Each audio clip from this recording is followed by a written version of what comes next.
I think we might begin. I know previous panel, I don't promise to moderate this panel any better than the previous panel was moderated, but I know it ran a little long, and I think we might usefully get started.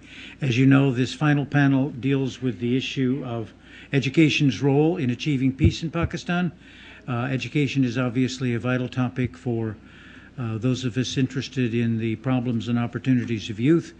It's also a topic of, I think, considerable interest to some of us in the American higher education game who would like to see increased educational ties as a means of increasing understanding of Pakistan, mutual understanding between Pakistan and the United States, and building on some of the kinds of opportunities that were discussed in the previous panel.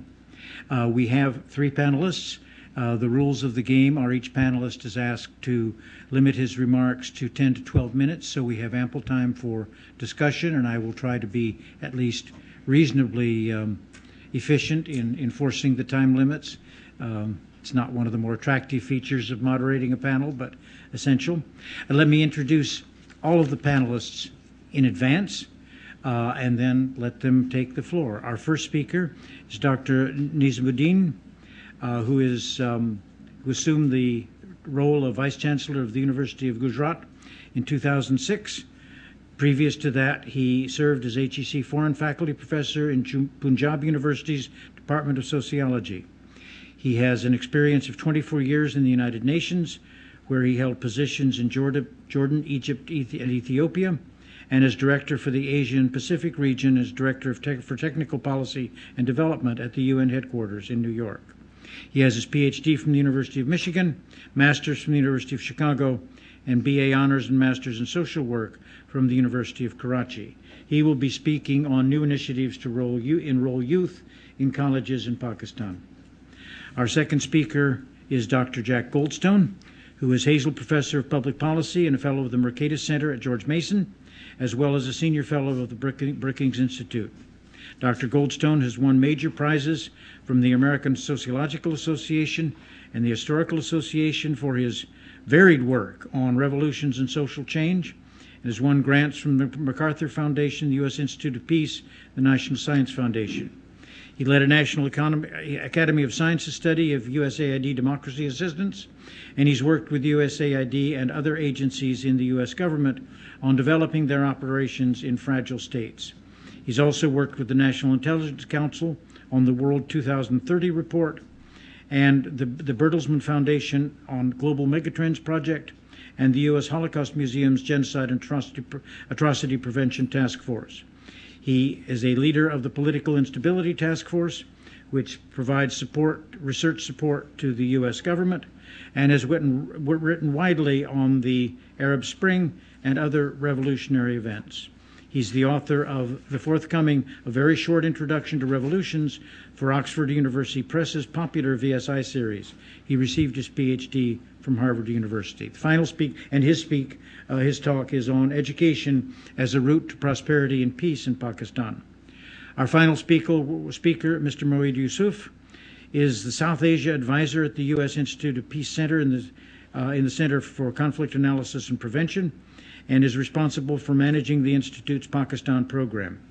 Before joining USIP, Mr. Yusuf was a fellow at the Frederick Pardee Center for the Study of the Longer Range Future at Boston University, and concurrently a research fellow at the Mossavar Rahmani Center at the Harvard Kennedy School. In 2007, he co-founded the Strategic and Economic Policy Research, a private sector consultancy firm in Pakistan. He's also consulted for a number of Pakistani and international organizations. He was a full-time consultant for 3 years with the Sustainable Development Policy Institute, Pakistan's premier development sector think tank. He's also consulted for Brookings, UNESCO, and a variety of other international agencies. He taught at Boston University's Political Science and International Relations departments, at Quaid-e-Azam University in Pakistan, and at the Pakistan Military Staff College, and was a guest lecturer at NATO's Center of Excellence Defense Against Terrorism in Ankara. His talk will be on education in Pakistan, letting down the youth. I turn then to my colleagues and look forward to their presentations.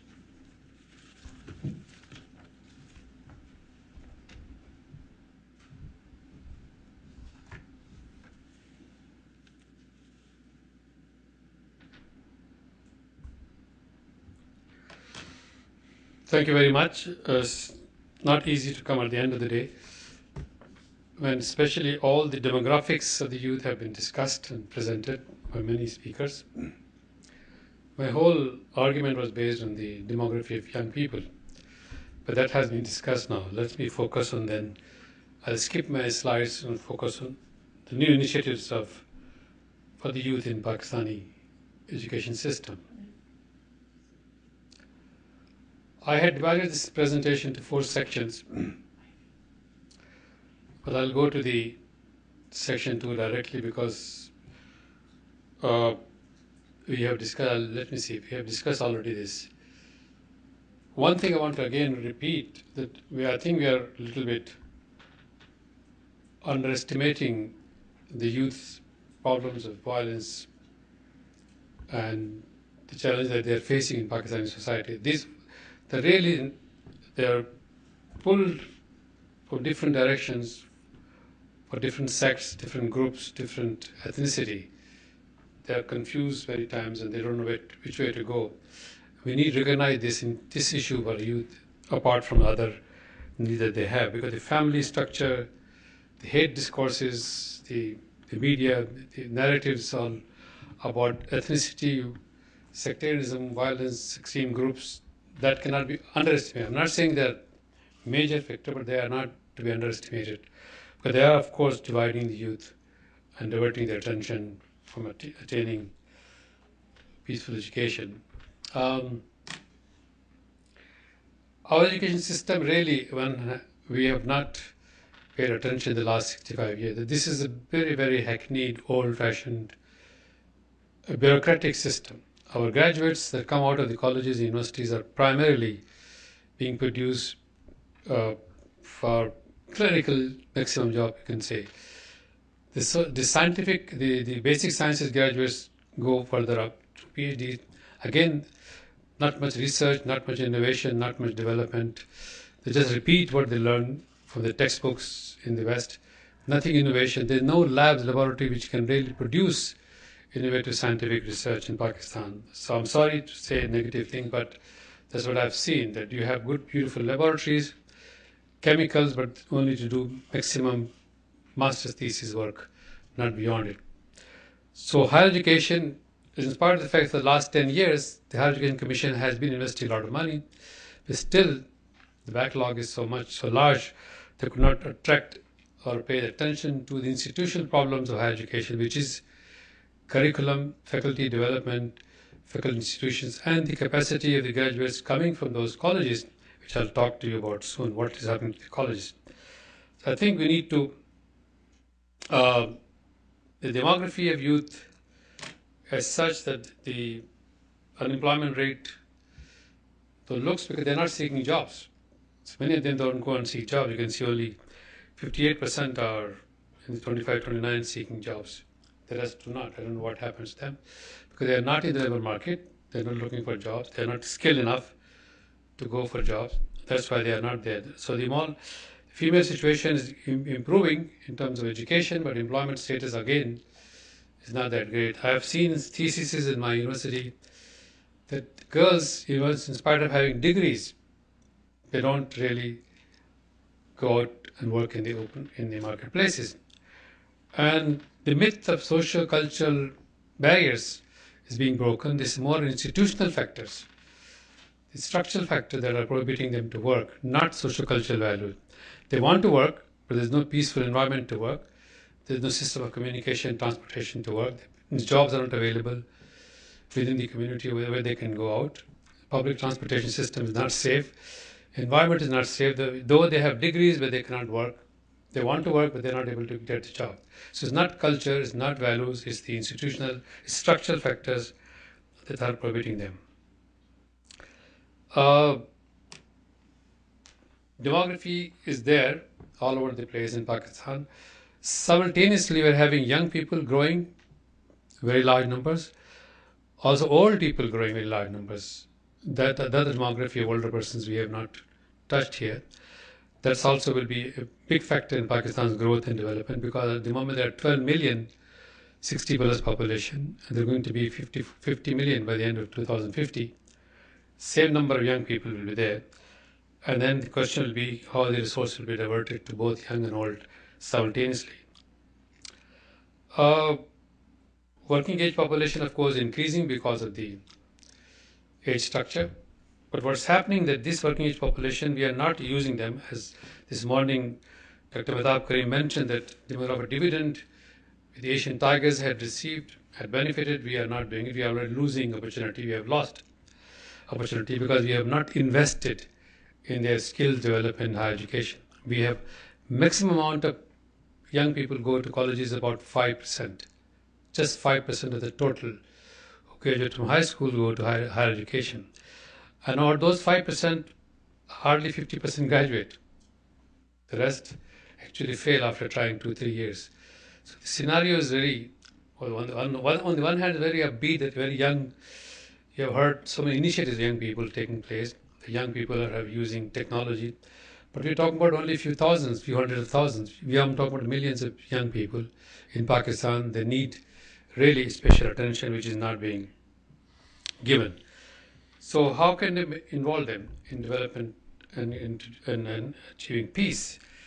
I think my suggestion is that the occupation, you can see they're mostly working in farms, labor force participation in Pakistan. There are very few people working in professional jobs, and about 37% agriculture and fishery, and unskilled about 20%, unskilled labor force. The education policy was developed in 2009. It was in the context of the Vision 2030, which Planning Commission had done about 10 years ago. That in order to have that Vision 2030 of Pakistan suggested that Pakistan will become a middle-income country by 2030. But for that, universities have to produce skilled manpower, knowledge-based workers, knowledge economy, that all stipulations or all expectations were relied on heavily on education institutions. At the same time, after 3-4 years, the money started drying out from higher education institutions, resulting the quality of education is again deteriorating because of shortage of funds available. Then let's see, even within the resources, my argument in this presentation was, what are the new initiatives that we can take after having an assessment of the gap that we find?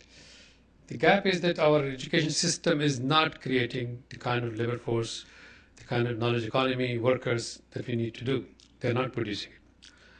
What can we do? We have 1,600 colleges in Pakistan, 135 universities, both public sector and private sector, and about 1 million students are studying, enrolled, not in these colleges, institutions. But the issue is that what will they do out of when they graduate? And how many of them are getting the right jobs, right places? And why this mismatch or gap between the curriculum and market? How this gap can be, gap or a gap can be met? So what we did at the University of Gujarat is, and I know my time is short, we have taken some initiatives. We started what we call the American model community colleges concept. The 2-year degree that we are giving them, BA or BCom, is not sufficiently preparing them for job market. The same 2 years investing them in community college idea, in semester system, with marketable and market-oriented skills. So that is catching attention. The HEC saw this initiative and they asked all the universities to take note of this, and there are some universities started this in Pakistan.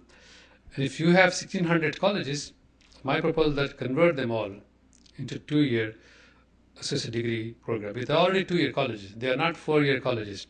So why call them a college? 4-year degree is called BS degree in Pakistan. So it's called the bachelor's degree for 2 years. So there's a confusion going on in Pakistan. 2 systems are operating. 4 years bachelor's in universities and 2 years bachelor in colleges. Both are called graduates in Pakistani terminology. I think the 2-year degree program holders are not really getting the attention or job, and there are large numbers of them. So I'm suggesting, which has been accepted by the Higher Education Commission, to make them into community colleges, convert them into market-oriented. 1,600 colleges, there many of them do not have sufficient students because they are trying to now go to 4-year degree programs or going to polytechnic colleges in the district where they could get some diploma and get some job. Because they realize they spend 3 years in a community college or a technical institution, they may get some diploma which can get them job, as opposed to 4 years college degree, which is not lending them any job, not even clerical job. So this new initiative that we started in Gujarat University and now is spreading to other Pakistani universities is one of the ways we think can save our education system if government of Pakistan takes notice of this and start revamping the 1,600 colleges, restructuring them, reforming them, and creating in labs, laboratories, teachers, so then they can be given skill-based degrees so that these degrees can be useful for both for the economy, even for the export market. The labor force can be exported if they have good skills to go to the region.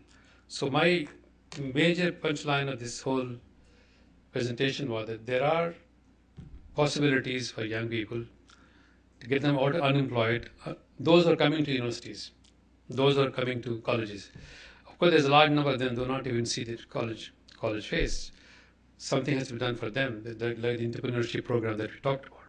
But at least for those who are coming to colleges, must give them a proper education that they can use for building the country, building their own future, and that way they could contribute to the peace. There are many subjects. I draw the model from US. There are 155 subjects in California or New York City colleges that offer associate degree. They're all practical oriented, they're all job oriented. And if you can even adopt 15, 20 of them, but we need Pakistan economy, Pakistan market, we can really prepare them, these young people, for a better future.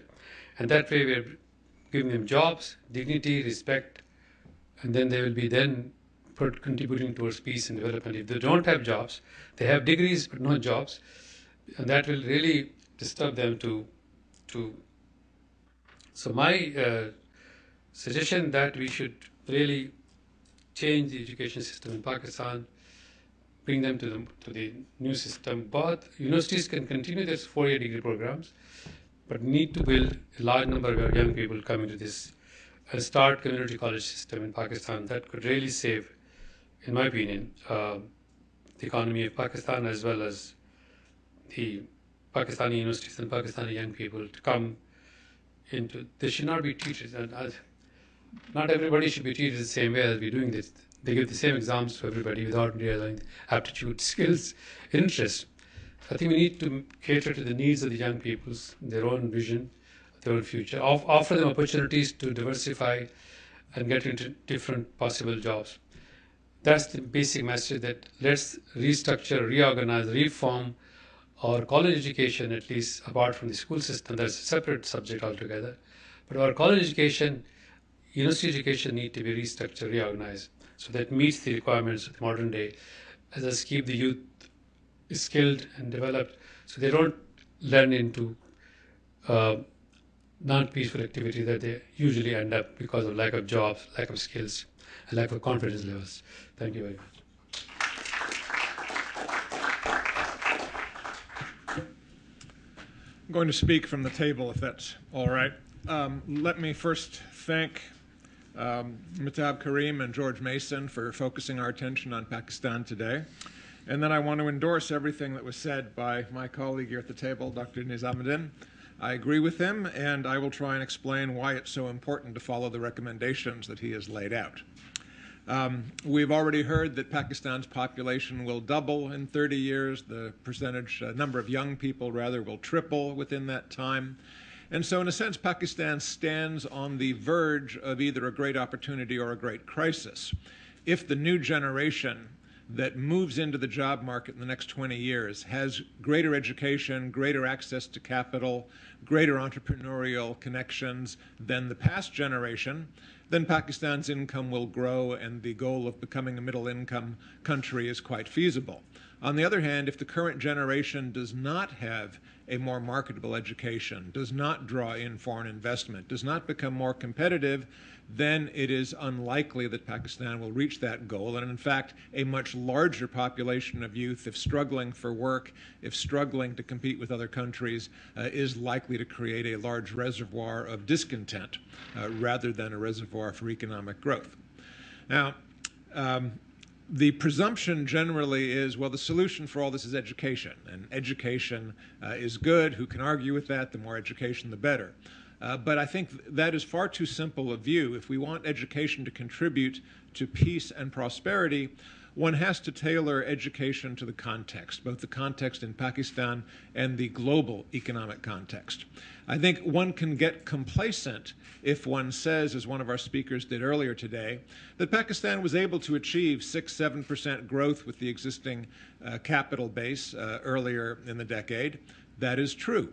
But the world was experiencing an exceptional global economic boom from 1980 to 2007.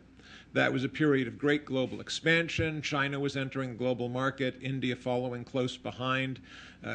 International trade was expanding by leaps and bounds. And so it was not all that difficult for a country with a large reservoir of young people willing to work to experience rapid economic growth. The emerging markets of Brazil, Turkey, Indonesia, Malaysia all grew rapidly as well. What is happening today? We are in a long, drawn-out global slump. Growth in China is slowing down. Growth in India has been cut by half. Growth in Brazil has been cut by 3/4. Growth in Europe has turned negative. Growth in the US has dropped from 3% to 1.5%. This is not a felicitous climate for any country to move ahead. And we are probably going to be in this climate for at least another decade, simply because the demographics outside of Pakistan are a mirror image. That is, the demographics of China, Europe, North America, much of South America, are of countries that are slowing down in the growth of their labor force. The global market, in other words, is rising mainly in countries like Pakistan, Bangladesh, sub-Saharan Africa, parts of the Middle East. That's where the global population growth is occurring now and for the next 20 or 30 years. So if Pakistan is going to grow and achieve its goal of becoming a middle-income country, it needs to be more competitive and creative than it has been in the past, because it's going to be competing with countries much like itself, all trying to move ahead rapidly in terms of education, international competitiveness, and the development, frankly, of new products and new organizations that will compete in a world where much of the growth is driven by large, lower-income countries. Now, I certainly agree that education is the key to competitiveness, but not just any kind of education, and in particular, not necessarily the education we presume has been best, the kind of British imperial or U.S. Ivy League type education. Those educations, after all, were designed to prepare local administrative and colonial bureaucrats. That is, they're kind of broad liberal arts educations. They were not designed to create cutting-edge technical skills. They were not designed to support innovation or entrepreneurship. They were designed to allow people to manage large organizations in which the power of those organizations could be taken for granted. And in fact, the educations at places like Oxbridge and the US have had to be completely revamped in order to become competitive, and even the Ivy League institutions had to be pushed by developing technical institutions and state universities that innovated in areas of agriculture, engineering, tourism, and other more practical fields. So the liberal arts education that we think of often foments violence rather than halts it. There's a very good book by Matthew Lang called Educations in Ethnic Violence. Came out December of last year from Cambridge University Press. Matthew is a student and a former incarnation of mine, so I appreciate his work. But it's a very profound book because it points out we expect that education will acquaint students with Western institutions and values, introduce them to the desirability of freedom, democracy, representative government.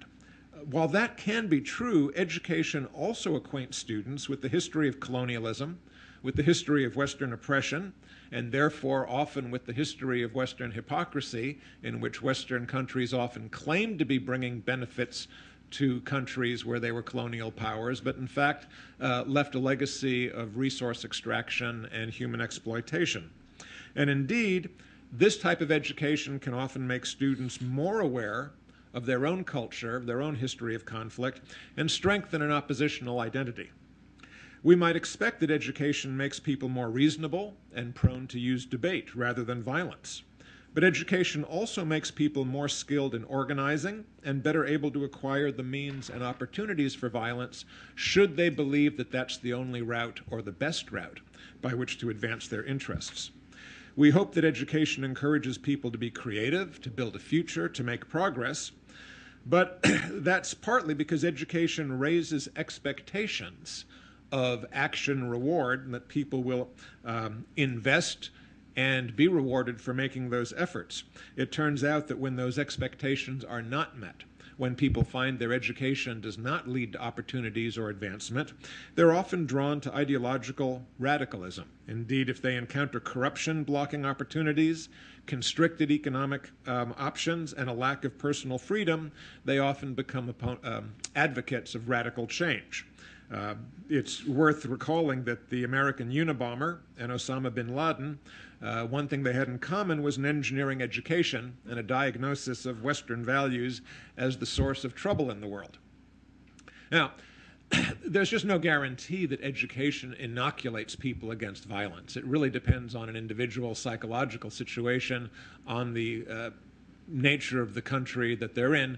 What we do know from the history of higher education is when higher education expansion is coupled with greater opportunities for the youth, practical reward for their education, and the opportunity to build a career, accumulate capital, and further the lives of themselves and their families and their friends, the majority of people are drawn into a very constructive role. You get a demographic dividend, an economic boom, and you get the positive outcome you wish. On the other hand, even in Europe, not just to dwell on issues in the developing world today, but in Europe in the 19th century, a surplus of educated young men facing a conservative, aristocratic, privileged elite responded with movements for radicalism and mass protest.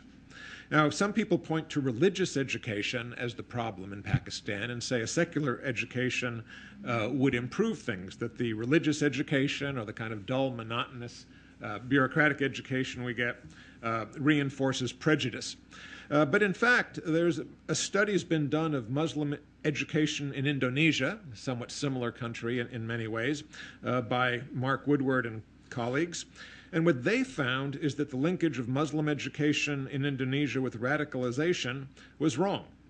In fact, rather than being a causal agent for extremism, the Muslim education of madrasas in Indonesia operated as a protective mechanism against radicalization. Why? Because it affirmed a positive, vibrant, open Islamic identity. As Dr. Nizamuddin said, when you have an education for market forces and for a positive future, it can be Islamic and still reinforce tendencies of constructive identification with mainstream society. But it turns out that students attending the secular universities were the most susceptible to extremist discourse. Why? Because that's when they were exposed to radical Islamic websites. That's when they were exposed to radical peer groups organizing in the universities. And that's where they encountered the narrative of colonialism and the East-West clash and histories of oppression. So it's a mistake to simply think, get rid of the madrasas, bring in a liberal education, and everything will be better. What's really vital is that education be practical and rewarding, and that it occur in a context that allows for growth. So all of the initiatives we heard about earlier, supporting entrepreneurship, opening Pakistan to competition, creating a rule of law that would reward entrepreneurs and give them security for their enterprises, is critical if the investments in education are to be fruitful and pay off. Now, I'll simply underline what my colleague said. What's necessary is a technical and vocational education.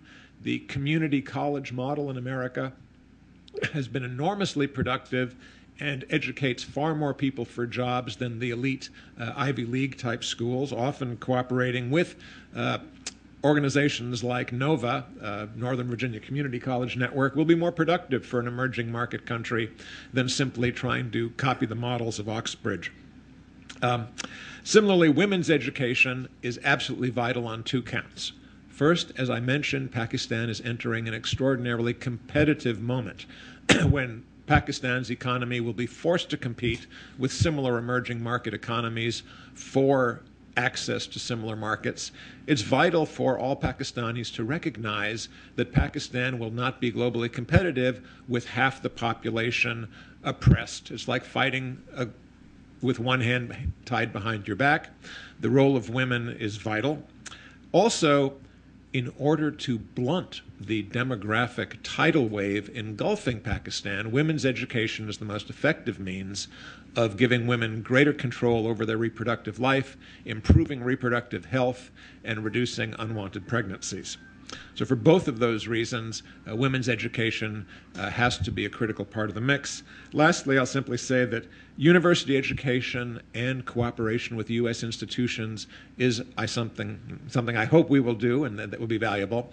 But it will be important, particularly in the professional schools, schools of public policy, law, and business, and forcing universities in America to compete with each other was the best way to improve the level of higher education. For those universities that want to be professional centers of excellence for public administration or law or business or medicine or the arts or engineering or material science, rather than every university try and be everything and fit a traditional British model, the best model for universities is to compete with each other and strive to be outstanding in a particular niche that will contribute to the broader purpose of advancing education in Pakistan. Thank you. Good.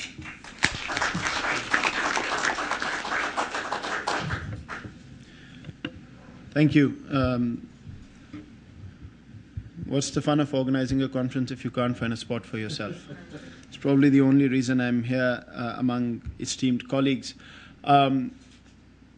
As I've heard the proceedings throughout the day, which I couldn't have predicted the tone of, I feel I'm the wrong person to be ending this, especially because we've heard praises for the positive tone during the day. I'm unfortunately going to spoil the mood a little bit. I'm going to talk about education, but unpack some of the information without going too much into numbers on the type of education youth in Pakistan are actually getting, perhaps mostly at the primary and secondary level. To make a point, which is that yes, education of course is critical, and yes, there is a demographic dividend, but as far as I can see, we are actually in a net negative in Pakistan looking ahead in terms of what we're providing to the youth of Pakistan. I've done quite a bit of work on youth, sort of social attitudes, perceptions, etc. Even there, thankfully I wasn't speaking this morning, otherwise I would have dampened some of the optimism in the room. But let me try and not be too obnoxious though. I look at education from the literature on expectations. That's sort of the framework I've used for studying education in Pakistan.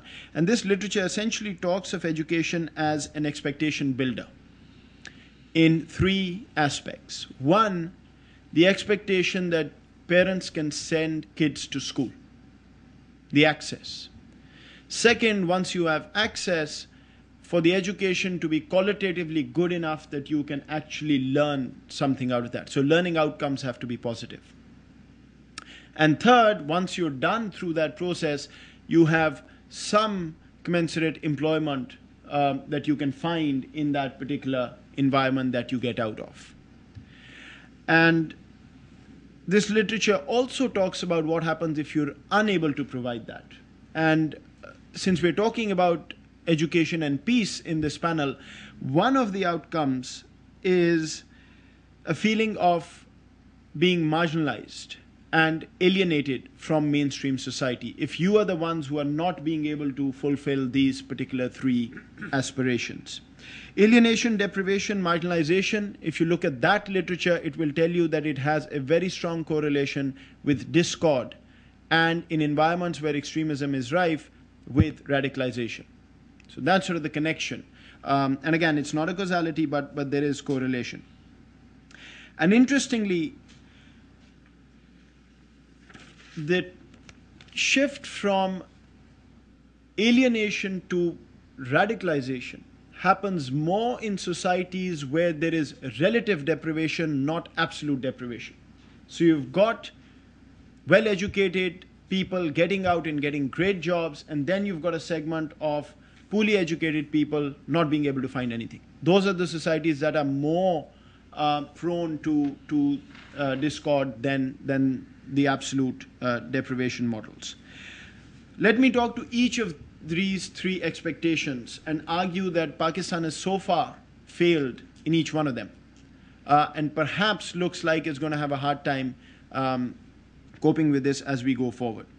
So access to education indicators in Pakistan have improved across the board and improved quite significantly. Literacy going up from 33% to 54% over 20 years, male primary enrollment increasing from 52 to 83%, youth literacy being about 15 percentage points higher than total literacy, which means that the youth are being educated more than their previous generation. Yet Pakistan has save Afghanistan, Pakistan has the lowest education outcomes in South Asia. So we're talking of peer countries here. Second highest out-of-school children, as we also heard at lunch. And even as access to education has grown, the geographical disparity and the gender disparity in terms of access has increased. And so keep the relative deprivation part in mind. I'll give you 5 or 6 key points to note here. The first one is that the problem is a supply-side problem. So you've got surveys out there which will show you that children still in rural areas, especially girls, have a hard time getting to school because of the access issue, transport, the distances for school, the basic facilities in school. I don't want to get into the numbers, but about 10 to 11% are without a building, 6.1 are what we call kacha schools, which is essentially mud-built schools, 61% without electricity, 45% without boundary walls, etc., etc., etc. And the interesting fact about Pakistan is that out of the countries that you can call peer countries, regional countries perhaps, the demand for education is one of the highest. So you've got supply outcomes, which is one of the lowest, and demand, male and female, urban and rural combined, as one of the highest. And this, if you look at the examples of African countries, for instance, wherever you find this, you will find discord, alienation, polarization of the youth in a country. And so you've got it set up for that. Number of reasons, one of them that deserves mention every time I talk about this, Pakistan spends an average of 2.1% of GDP on education, if you look at the data for the past 20 years.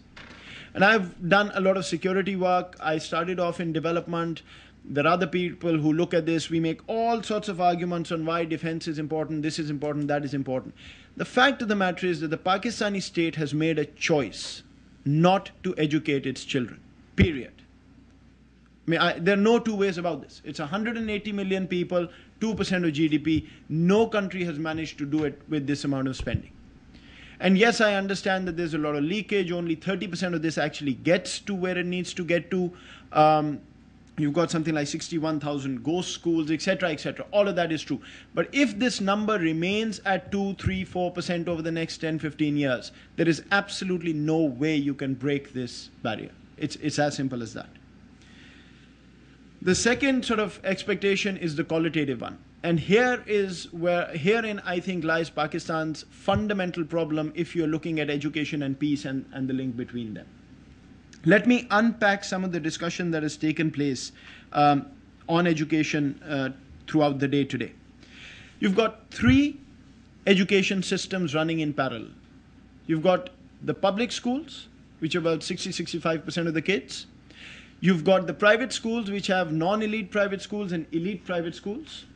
And then you have the madrasas, which, by the way, are the smallest proportion. Depending on which data set you believe, 1.5 to 3%. Out of those, about 80% have no problem in terms of extremism, etc. So the amount of population exposed to religious education which has some extremist bent is minuscule in the grand scheme of things, for all that we make of it. That's not the make or break for Pakistan, but the education sector as a whole is. Now, these three education systems are stratified along three dimensions. One is socio-economic, the second one is qualitative, and the third one is ideological. And they overlap very well, unfortunately. The economic one is fairly simple. The madrasa students, by and large, although there are data sets to prove otherwise for a small minority of them, by and large cater to the poorest who go into the education system. Free room and board, etc., we know all the story. The public education system, lower middle income and middle income families. And then non-elite private schools fall in the same category. The elite private schools are essentially for the elite. And it's very interesting. You go to an interview with an elite private school to get your kids enrolled. They are not interested in the kid's name, gender, who she or he is, what they've done so far. They're only interested in knowing which car the parents came in, what they do, how much money they have. I'm not exaggerating. This is personal experience. And there is a socio-economic screening which happens right there and then, where a poor kid simply cannot enter these schools.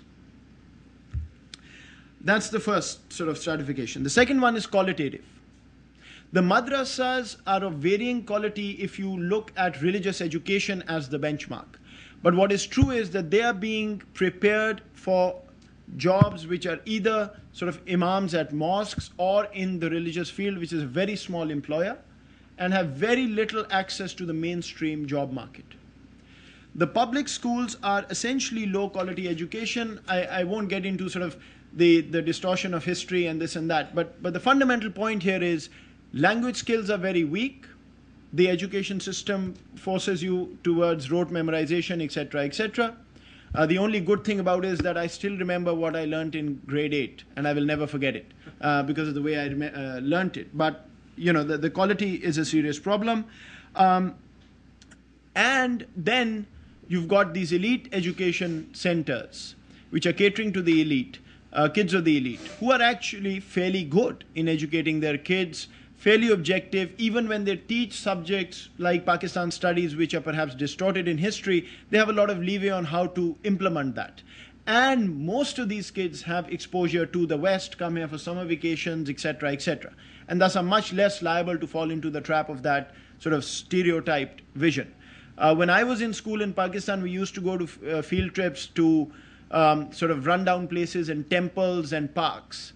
Now, my daughter tells me that kids go to Thailand and Phuket and Malaysia to have a week-long trip. So this is a very different part of Pakistani society.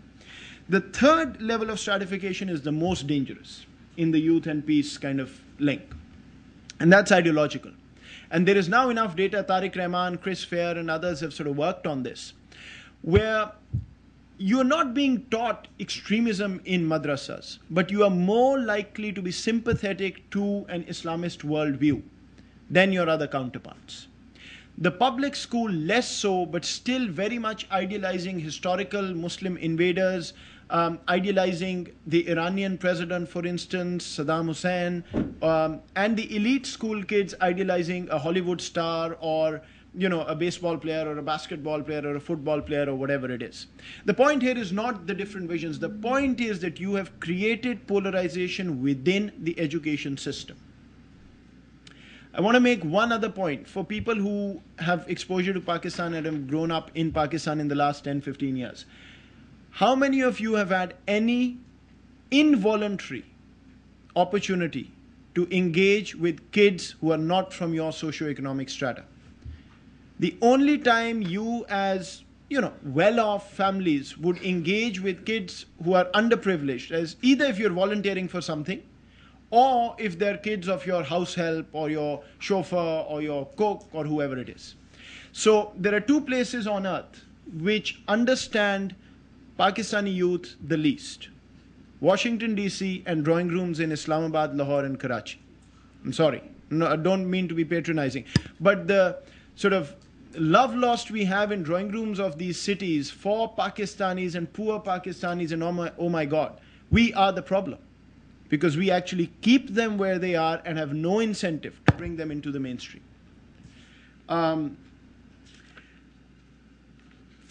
I have done some work on sort of youth, not systematic sort of surveys, but talking to youth on the streets. If you go to Pakistan often, or if you live in Pakistan, you'll find a lot of graduates, the BAs, the FAs, now on streets, essentially marketing products. But what it is they're out of jobs and they're looking for anything to do. Talk to them, and overwhelmingly you find two trends: dismay with the elite for having blocked out opportunities, and almost a conspiracy theory that you are keeping us out of the job market, and a sense of despondence with the state for not being able to provide what they promised. Again, if you look at models elsewhere in the world, empirical evidence, these are exactly the markers for continued discord and polarization in societies. Just one line about the final sort of expectation, which is jobs. You get education, you come out. That's the third sort of in expectation literature. I don't know if I've coined this, but I haven't seen it anywhere else. I'm sure it is, so let me not take credit. But I call this in my writing the expectation-reality disconnect. You come out of school, 12 years, 14 years, 20 years of schooling with an expectation. And then there's a reality which faces you, which is that you can get the best job because you can speak English, you have connections, sefarish as we call it in Pakistan, if you are coming out of the English medium public private education system, or you've studied at Princeton and Harvard and whatever, and you can get nothing if you're coming out with better grades from public schools, because nobody recognizes that. And if you have a foreign degree, you have a premium. You get more pay, you get everything that you need. So for 67% in public schools and for about 15% in non-elite private schools, essentially you've crowded out the market completely. So you've talked about 7% growth, the telecom boom in Pakistan, the service sector industry. Show me how many public school kids have made it to that. The answer will be, I don't know, but in double digits, not triple, I can bet. And what has happened is, because the demand for education and demand for employment is so high, Pakistan's expectation-reality disconnect is really now visible on the streets. None of this is to say that Pakistan is going to get into a civil war. None of this means anything but to say that the situation is ripe for something to sort of implode. That's the only point I'll make. Let me end by pointing out the future. And here is where I leave you a bit more pessimistic if I already haven't. One of the studies done by PIDE in 2009 says that, barring accelerated improvement, Pakistan confronts a situation where 28.2 million of its citizens will be out of school by 2030. This is more than the population of Afghanistan. Out of school kids. You will have an additional 4 million employable youth by 2030, taking the total number to 21 million. So 21 million will be employable, looking for jobs and educated. Remember, so education is a double-edged sword here. You can educate and not provide anything. It's as dangerous as not educating. Stock of unemployed youth will have reached 6 million in 2030 unless unemployment is kept below 4%. Which requires an above 8% growth rate, average growth rate between now and 2030, which no economist in Pakistan is predicting. So what I'm saying is that you're structurally set up for higher unemployment and even higher underemployment in Pakistan in the next 20 years unless your paradigm can shift. Can the paradigm shift? Hearing everything we heard this morning, I think absolutely it can. Is the paradigm going to shift if we remain on the trajectory we're on? Absolutely not. So there are a number of good stories coming out of Pakistan, number of positives. Those of you who know me know that I'm an eternal optimist, but there is a reality facing us right now. And there's no point shying away from it. I think there are a number of things that are happening. I don't have time to get into the good things that are happening in education, but there are people who are more experienced. On par, if we continue in a linear trajectory, I think we end up in the red in 2030. Let me stop here.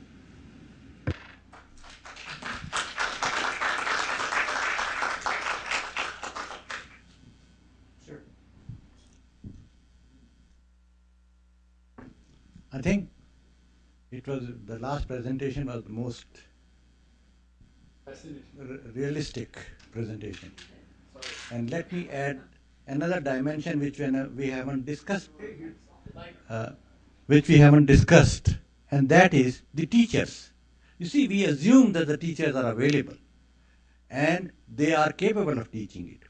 We go on expanding the schools. We have started 135 universities from maybe 10 universities within a span of maybe 12, 13 years. Our university teachers cannot write a simple application for a job. They are teaching master and PhD level students for the future market.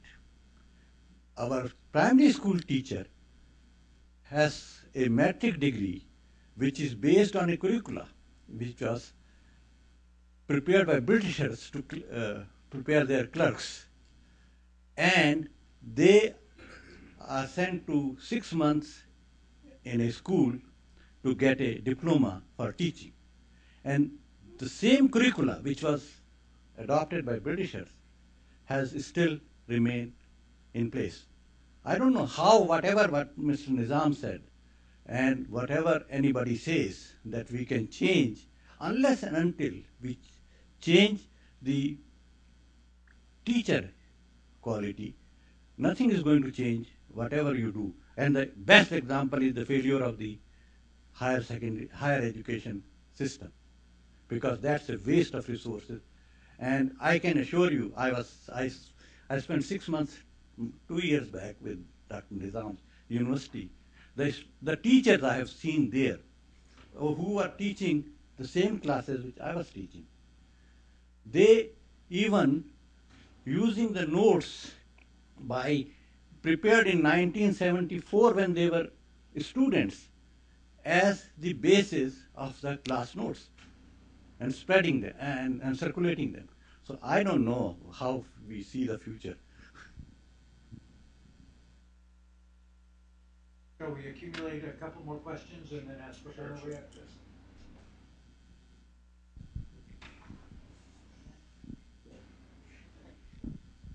Hi, my name's Angela. I'm a grad student at School of International Service at American University. I was a little taken aback by the suggestion about the technical programs. I always felt there was a lack of social sciences and teachers in Pakistan, that type of, exactly what you were talking about.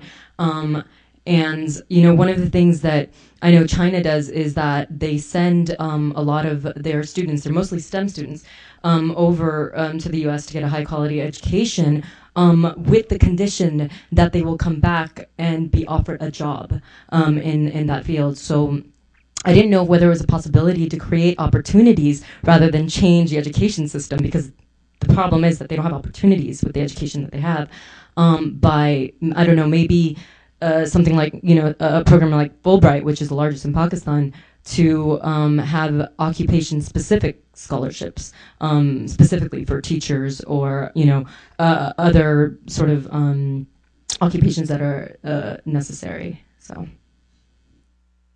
We have one other question that deals with the teachers subject, since we're on that. My name is Anush and I am a grad student at American University as well. Well, just defended my dissertation last month, and the panel was such an ego booster because at least what I talk about in my dissertation, everybody touched upon it, so I wasn't all that off. And I am very much a product of the Pakistani education system as a student as well as faculty. I teach at the Department of Gender Studies at the University of Peshawar, as oxymoronic it may sound.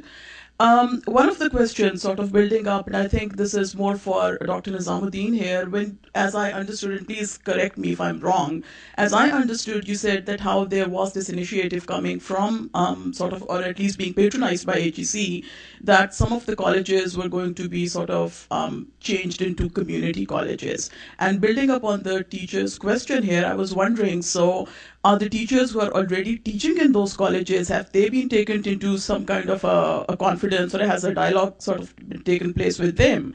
And that definitely sort of touches upon what about the female teachers? Because if you are vouching for community colleges or vocational colleges, how do the women as faculty as well as the students fit into that? I do have another question, but I guess if we are just talking about teachers.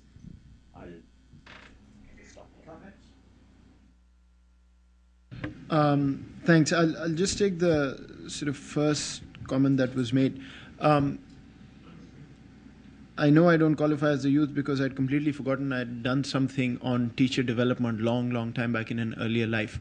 UNESCO had put out something on Pakistani teacher training programs, teacher professional development as we call it. If I remember correctly, the main conclusion of that study was that Pakistan's teacher training programs are far ahead of its peer countries. I'm talking of the public sector here, AJK, Punjab, etc.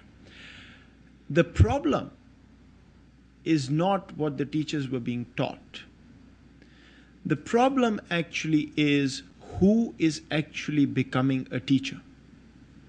And for the longest period, essentially, anybody who doesn't find what they want and then what they want next and what they want next decide, might as well teach. So what was happening in those teacher training programs was that the master trainers were pretty good, but the absorption capacity and will of the people sitting on the other side was minimal, because there was no incentive created in the education system for teachers to perform. There's an incentive to show up, but there's no incentive actually to perform, by and large. So there, I think, the qualitative part fell through, where teachers even went for refresher courses, and they would come back and almost as if they'd not been there because that was a vacation. You went off for a week and did whatever. So I think until and unless you actually create this sentiment among teachers of what they're producing and create incentives for them to actually perform rather than just show up and teach, I think you may have a problem. I think we go wrong in Pakistan when we keep saying teachers don't show up, teachers don't show up. My point is, if you create incentives for them to perform, they will automatically show up because they want to perform. But we are too sort of caught up in school management committees putting a check mark to say this teacher was here all day, even if they were sitting and doing nothing. I think the questions you've raised is fundamental questions about Pakistan's education system. It starts from the school system, actually. The students who come to universities or college, they come from a school system where the education is not of that quality. When they come to university, they expect to learn English, write in English, speak in English, think in English, which is again a problematic case because they are not taught in schools to read or write in English. There are no textbooks available for them. There's nothing to read. Teachers or the students do not read. But then you have a syllabus imported in the higher education system. You want them to be implemented. I have seen many theses. I cannot imagine how expect them to write proper good English in their thesis because they just spend 2 years or maximum 4 years in the university. So the problem lies institutionally, structurally in the school system. You have to revamp the whole thing. Teachers, more and more young teachers are coming now to the universities. They are skilled, but students are not skilled to learn from them. So there's the mismatch there. There is an opposition for community college from the teachers because they don't want to start this because they are not skilled to teach in the community colleges. They are basically trained in humanities, arts, history, and Pakistani studies. They are not trained even in computer science or mathematics or economics, business schools, English. They are not trained to that. So most of the teachers, they have developed, because of the annual system, they have developed the private tuition centers. They make money because the annual system pays them. They're drawing salary from the government. They don't come to the classes. They don't teach. The same students go to them for tuition. They get money from them, and they're only 30% pass. Every year, 70% fail in the annual system. That's majority of the colleges are annual system. So that's another mismatch we have. I think if you invest in teachers training, invest also in the school system, in the entrance examination, and change the curricula. Community college does not mean lack of humanities, arts, and science. It means skills, learning outcomes. So that they come out of the school after 2 years, whatever they do, even they do humanities and arts, they should be able to read and write. Dr. Iqbal is right that they are not able to read and write in English language. But the question then becomes, what language you want to teach them? In Punjab, they say, teach them in Punjabi. How do you teach them in Punjabi? There is no literature available in Punjabi. So what kind of books you will use in teaching in Punjabi?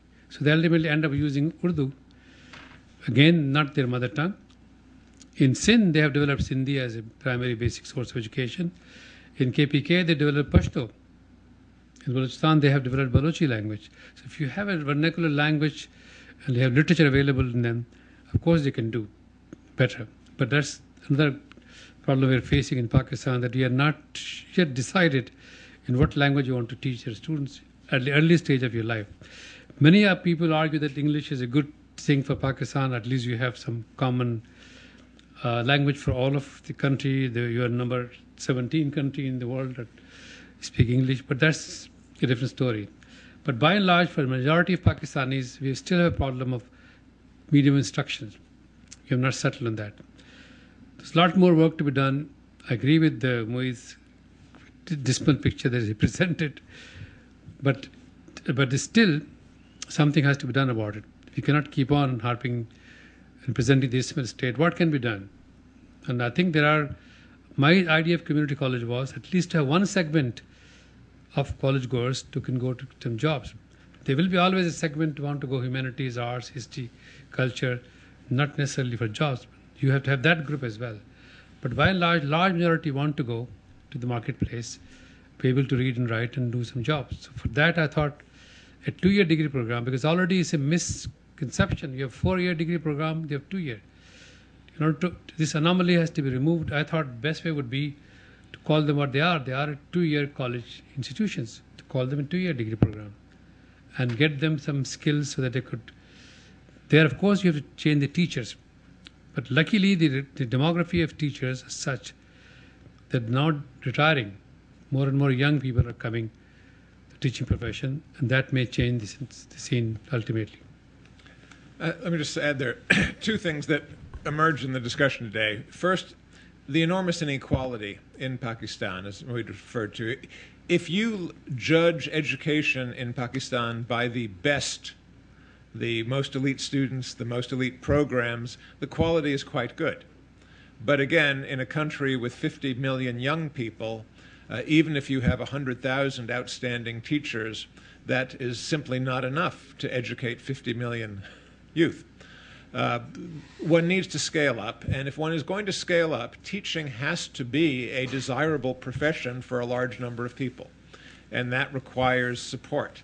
Whether the financial support comes from private foundations, from the government, from external aid, what's material, again, this is something Moeed said, the investment in teaching has to be seen as an investment in the future, just as important as the investment in factories or weapons. Without teachers who are paid a respectable wage, you will not attract people who have the skills to train the next generation effectively. And again, this is not just something in Pakistan. We see it everywhere in developing nations where corruption affects the resources that reach the schools. It's very difficult to get the resources to attract teachers, keep them in the classroom, keep them active. So you need some means of both rewarding and sanctioning a system for performance at the median level and not just for performance at the very top echelons. Take another set of comments. Thank you. My name is Colin Cookman. I'm a grad student at SAIS here in DC, among other things. So Moeed touched on this, I think, most directly, but I'd also be interested in Professor Nizamuddin's perspective as a practitioner in Pakistani universities, the degree to which the devolution process that was begun a few years ago in Pakistan, the degree to which that's impacted, since there is clearly a demand for education that has not been met by government spending levels, the degree to which devolving that to the provincial level or lower, has there been actual mobilization on the part of these communities that are looking for better quality education to actually press the government to respond to fill that gap? Thanks. Do you want to come over to this side for a moment? Oh, sorry. Beg your pardon. Here, please. Hi, my name is Mashal Shah, and I'm a junior at Georgetown University. I just had a question about the way Pakistan has approached the education system. I went to school in Peshawar for the first 10 years of my life, then I came to the US, and the biggest difference I experienced was the way I was taught and the way Pakistanis diffuse knowledge generally. And I think the problem that I experienced was that, contrary to the US, where I was taught how to learn, in Pakistan I was given knowledge as the truth. And there was never, a means of questioning and kind of contextualizing that. And just kind of speaking to that issue, I just wanted to know what you guys thought about changing that, and how, and because it's so ingrained in the system for so many years, how we can move away from that to creating a system where there is more interaction with the professors and teachers on a larger level. Thank you.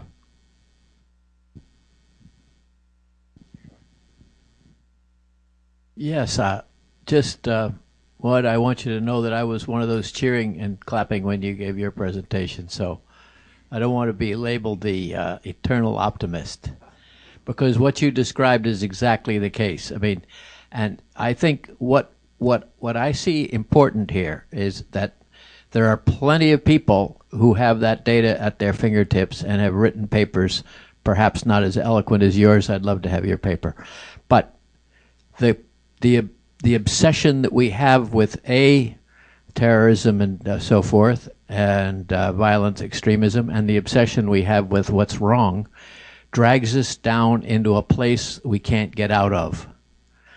What I think we need to do, and others speaking that, is look for the positive deviance. Look for what's working and then enhance it, make more of it, and do more of it. We're not going to solve all those problems, but if we start where things are working, we're going to get much more success. And now, Harvard Business School will tell you this research data on that is absolutely incontrovertible now. You're going to get much farther working on the successes than on the failures. First of all, track 2 diplomacy. That's what we're doing right here. We're talking outside of the government system. We're talking about George Mason University and so forth. We're looking at people-to-people programs.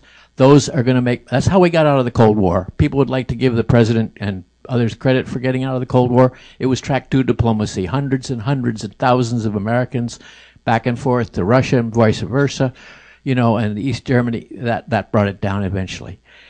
Number 2, video conferencing. There's no reason why the Pakistanis that we're talking about here couldn't be in this room. We have video conferencing facilities. Every good university in Pakistan has video conferencing facilities. HEC has video conferencing facilities. When I was running a video conference in HEC, I was talking to Peshawar, I was talking to Lahore, I was talking to Karachi, and I was talking to Washington State University, Indiana, University of Massachusetts. They were all in the room. They have the facilities there. The elite, yes, it is the elite. It is the small top piece that has these wonderful facilities, but they are all over the country. HEC sits on top of those. University partnerships. George Mason has got its own informal thing going. There was no reason not to make that bigger and better. That's going to work. George Mason students can go to Pakistan safely and do good things if we set it up right. There are university partnerships that have been alive for 50 years. Washington State University celebrated its 50th year of partnerships with Pakistan in the agriculture school. Its faculty are going over there. They are not having any problems going back and forth. So Idaho State has a program. LUMS and IDA all had very strong links with MIT and others. Those links have been allowed to wither. They should be pumped up, and there's no reason they can't be happening. Community colleges, absolutely. And the thing there is community college to community colleges, partnerships among their emerging community colleges, our community colleges. Those are working all over the world, and they're really going extremely well. Women, my God, 50% out of the source. And all we do in this session and every other session I've ever been is talk about women and disenfranchised women and women's empowerment. We talk about it. The U.S. aid program, which is very maligned, has run some of the most incredibly effective women's empowerment programs for hundreds of thousands of women in different countries of South Asia. They're not in Pakistan. They're not in Afghanistan. We know how to for $5 million, to transform the lives of over 100,000 women in 2 years and have them move from total impoverishment to leadership in their communities without getting their husbands bent out of shape. We've done it with thousands of Muslim women in other neighboring countries. So, the education expectation gap is very real. But if we just focus on what's wrong, we're going to get too damn discouraged. But there's so much going on that is working. If we just build on it, we're going to make a hell of a lot of difference.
There are differences which have.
Let me just say this. Every time the USG sponsors something like this or the Pakistani government does, the goal is political.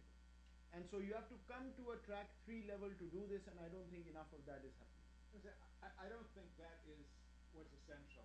All of the things that the US or NGOs or anyone else can do is incremental. We can improve the quality of the education of 20 million Pakistanis who are getting the education that allows them to participate in international exchange at a sophisticated level. But we can't reach the 100 million who need to be reached. That's got to be done within Pakistan. The 10% is part of it. But a lot of it is also, the mindset of Pakistan is still focused on competition with India, management of security vis-a-vis Afghanistan, dealing with Central Asia. And Pakistan has done reasonably well in that competition. But if Pakistan looks at Turkey, South Korea, that's a different model. And for that, the leadership of the military, which is a crucial player, we haven't talked about that, but the military has to decide whether the future of Pakistan is going to be 20 million elite running a rural population of 200 or 300 million into the future, or whether the population of Afghanistan is going to compete with South Korea and Japan as a population of 200 million educated people. Now, the US, we had a Sputnik moment in the 1960s when the civilian and defense establishment decided they had to make education at the elementary level in math, science, and engineering a national defense priority. And at that point, resources flowed into changing the curriculum, testing teachers, giving bonuses and scholarships to math and science students from poor communities to study in the best universities. But it was a consideration of national defense. And since in Pakistan, national defense is the critical criteria for everything, only when education becomes important for that is it liable to get the 10% of GDP that you need. But once that movement occurs, we can do everything we can to push in that direction on both the civilian and military leadership, then the exchanges and the international support but it needs that fundamental push to say education is not just desirable, it's critical, and mass education is not just desirable, it's critical. Thank you. I regret that we're formally out of time. Perhaps those of you who had additional questions could talk to the panelists informally after we close. I want to express gratitude to the panel and to the audience for a very interesting discussion. We're almost there with our co-host, Professor Karim, just thanking you at the end. Yeah, I can do it right from here, but I need to take some names. Thank you very much. Don't go too close to the mic. Yeah, okay, fine. Well, at the end of the day, anything could happen. You never know. Well, I have to thank few people. Of course, USIP at the top of the list. But let me go back about 6 months when Moeed and we talked about arranging this conference, and he said, yeah, let's do it. And after that, I went to George Mason, and I talked to Jack Goldstone, senior colleague, very helpful. And then Dean Rhodes, and he said, well, excellent idea, go ahead. And then to Provost Stearns, who has been very, very helpful and very much interested in developing relations with Pakistani universities. He has already entertained 2 presidents, rector, vice chancellor. They have signed memorandum of understanding, and I hope something is coming up pretty soon. We'll have some exchange of students and faculty between the 2 institutions. And I think one good thing about it that we are hopefully, Moeed and I and Jack, because we have the same interests, we are going to do further work, some research on this issue of youth in Pakistan. Of course, a conference always has 2 sides. Some lot of good ideas have come out from here, and of course we have to look at the negative side always. Otherwise, the research is never completed. If we say everything is good, then that's it. Or everything is bad, that's it. So we have some very good openings to do things. But with that note, let me thank some of the people who really came here to,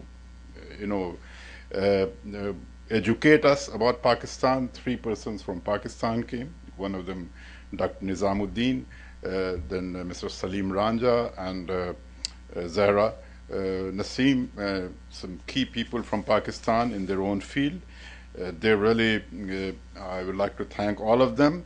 Of course, there are 4 excellent moderators. They kept the time, and all the speakers, 12 speakers. Of course, my thanks won't be completed without mentioning Emily Horan. She has been so helpful. Without her, Moeed traveling, and I've been busy elsewhere. She's the one who was holding the fort and contacting everyone. And of course, other of her other colleagues from USIP were very helpful the whole day for lunch and for all the thanks to USIP. George Mason assembled the speakers. That's it. Of course, it happens. Next time we hope to see that there's more collaboration between USIP and GMU and other universities, and let's see where we're going. As Moeed said in the beginning, I'll end with that note that, of course, we heard a lot of positive things about Pakistan, and that's a good beginning. Thank you very much, all of you. And thank you very much, Lisa.